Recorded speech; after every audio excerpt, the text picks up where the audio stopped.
Hello there, all my incredible caregivers, parents, aunties, uncles, grandparents, and even the babysitters holding it down on a Friday night with no idea what kind of storm they're stepping into.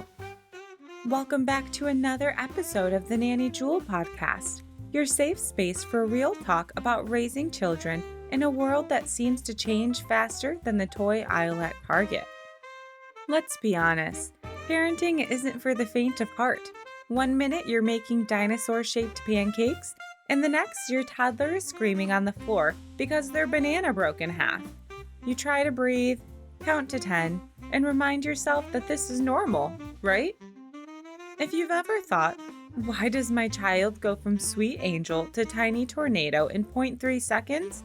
Or found yourself Googling how to discipline without trauma at 2 a.m., then you, my friend, are in the right place.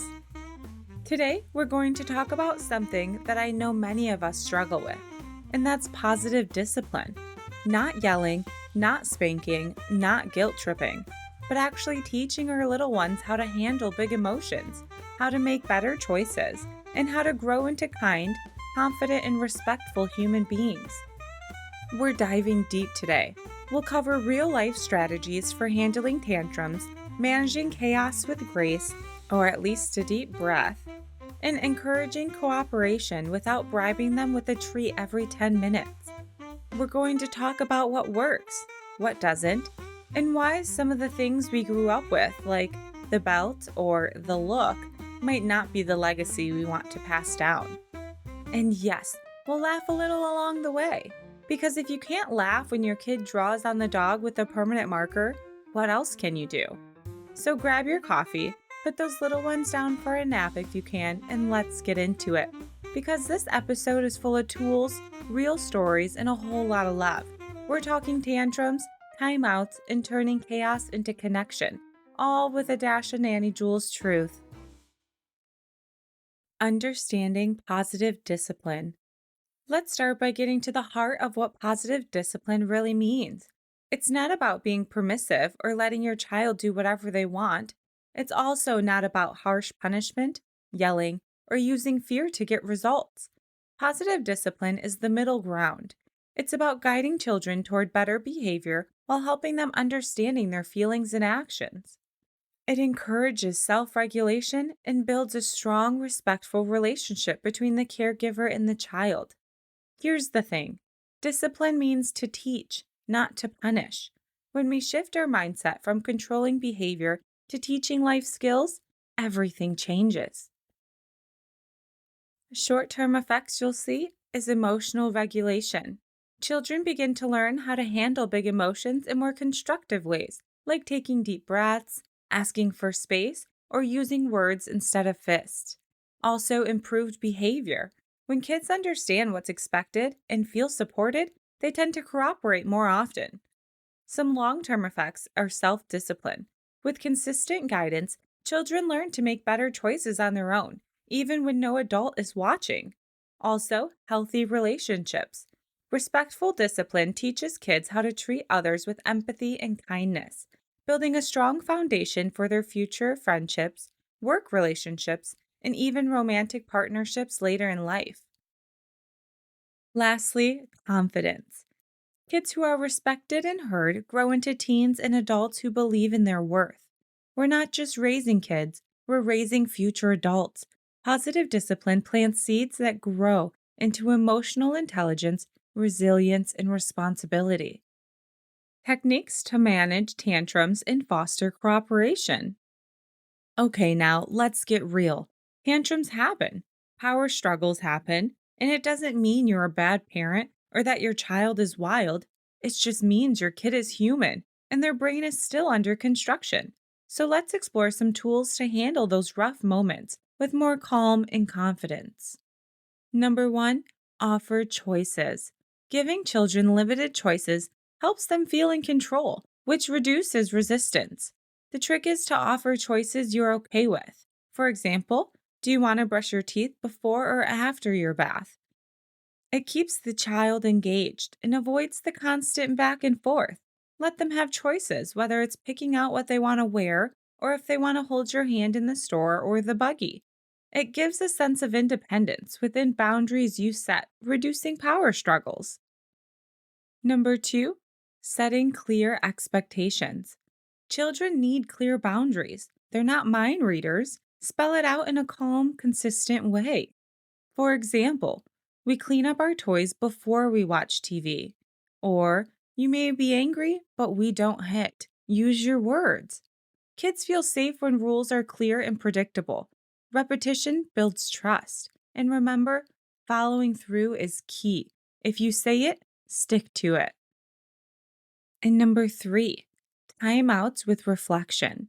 Timeouts aren't about shame. They're about creating space to cool off and reset behavior. Think of it as a pause and reflect, not a punishment.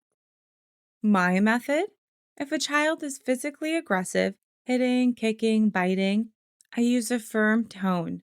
Oh, no, thank you. That is a timeout.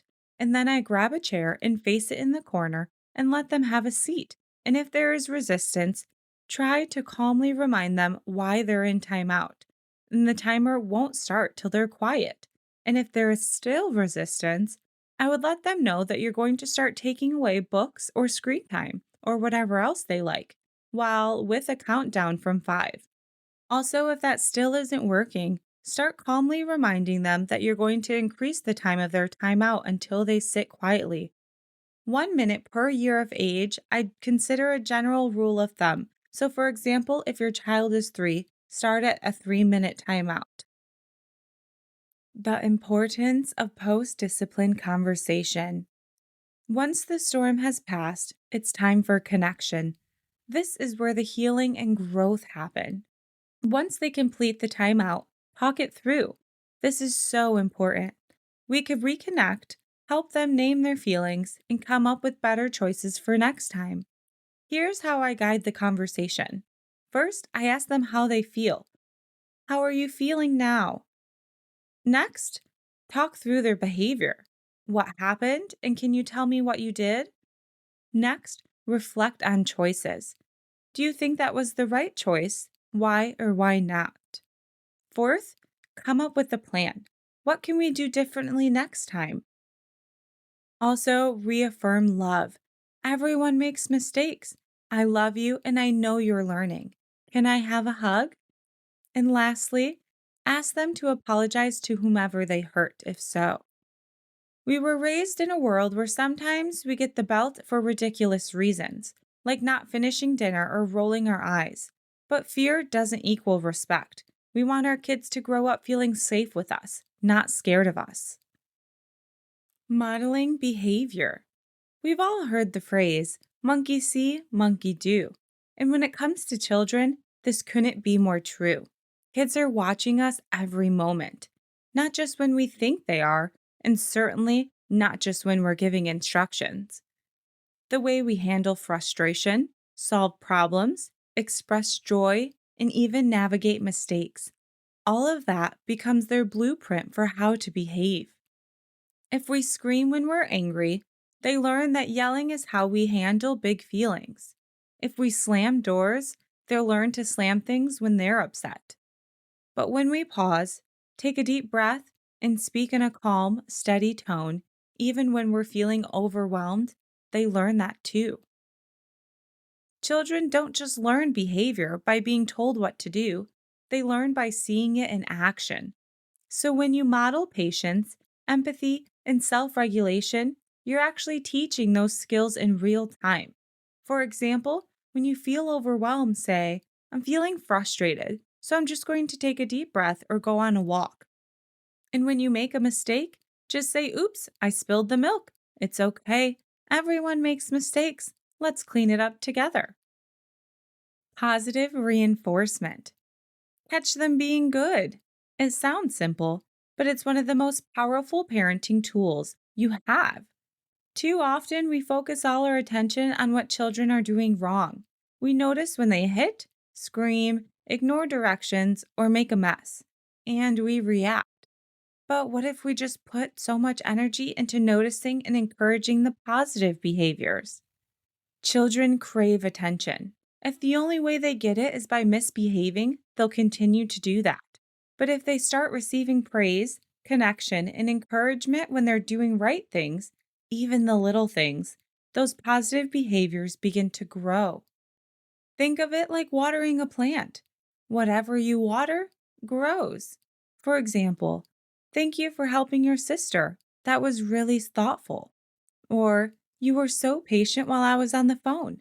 Thank you for waiting quietly. Or, I saw you trying really hard to put on the shoes by yourself. That's amazing effort. Positive attention is powerful and helps reduce the need for negative attention. Create routines. Children thrive on predictability. Morning, bedtime, mealtime routines reduce chaos and help them feel secure. Nanny Jewel tip: use visual charts for toddlers and preschoolers. It helps them take ownership of the steps. Use natural and logical consequences. Instead of punishments, let the consequence fit the action. For example, if they throw their toy, the toy goes away for the day. This makes sense to the child and teaches responsibility. When physical intervention is necessary. Now let's be honest. There are rare moments when physical intervention may be needed, not to punish, but to protect. A professor at the University of Rochester said that placing hands on a child is only acceptable when they are at immediate physical risk, like about to hurt themselves or someone else causing immediate serious danger. For example, let's say your child bolts out the front door and runs towards the street. You tell them once to stop, and they stop. But if they try it again, they're putting their life in danger. Grabbing them or a firm whooping in that emergency context might be necessary to make a serious point about safety. But that's not discipline, that's survival. This isn't a parenting go-to, it's an emergency fire extinguisher for safety only. Additional insights and research.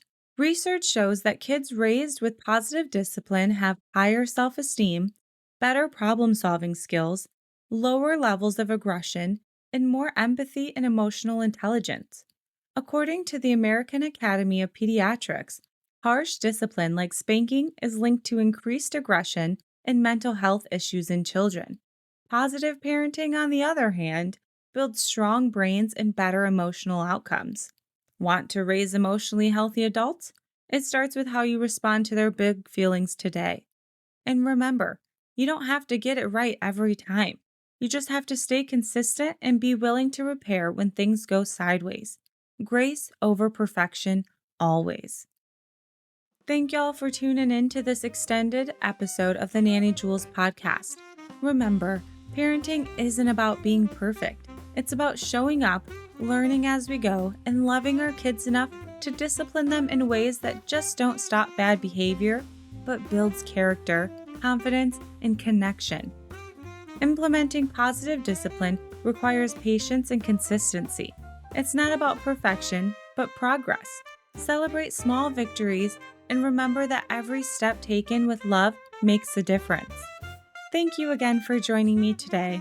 If you have any questions or topics you'd like me to cover, feel free to reach out. And if you liked today's episode, share it with a friend, drop a rating, or send in a question for the next one.